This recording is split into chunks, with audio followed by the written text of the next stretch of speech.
শুভ সকাল। তো অনেক আগেই হয়ে গেল, কিন্তু আমি ঘুম থেকে উঠে বললাম 11টা বাজে।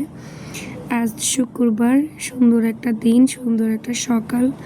আলহামদুলিল্লাহ। এই নতুন একটা সকালের জন্য আজ শুক্রবারে আলু দিয়ে রুটি খাবো ভাবছি, তাই বানিয়ে ফেললাম আলু দিয়ে রুটি। আলু ভাজি আর রুটি আমি অনেক মিস করি, এটা করতে অনেক সময় লাগে, তাই এটা খাওয়া হয় না, কমই পড়ে। তাই আজকে করে ফেললাম আলু গরম গরম রুটি, গরম গরম আলু ভাজি। কার কার পছন্দ অবশ্যই কমেন্ট বক্সে জানাবেন। এই আলু ভাজি আর রুটি কম্বিনেশনে অনেক মজা। আমার কাছে তো ভালো লাগে, আপনাদের কাছে কেমন লাগে অবশ্যই জানাবেন। আর সাথে ছিল চা, গরম চা। আসলে আমি খুব চা পাগল মানুষ, চা কফি খুব পছন্দ করি। আমার সবসময় চা কফি লাগে।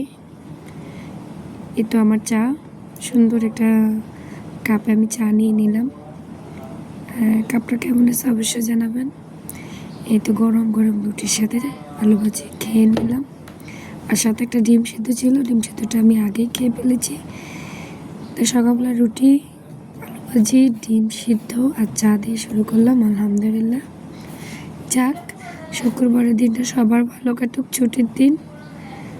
বাসার সবাই একসাথে থাকা হয়, সময় টাইম স্পেন্ড করা হয়, পারলে একটু বাইরে ঘোরাঘুরিও হয়। এই তো, সবাই ভালো থাকবেন। আল্লাহ হাফেজ।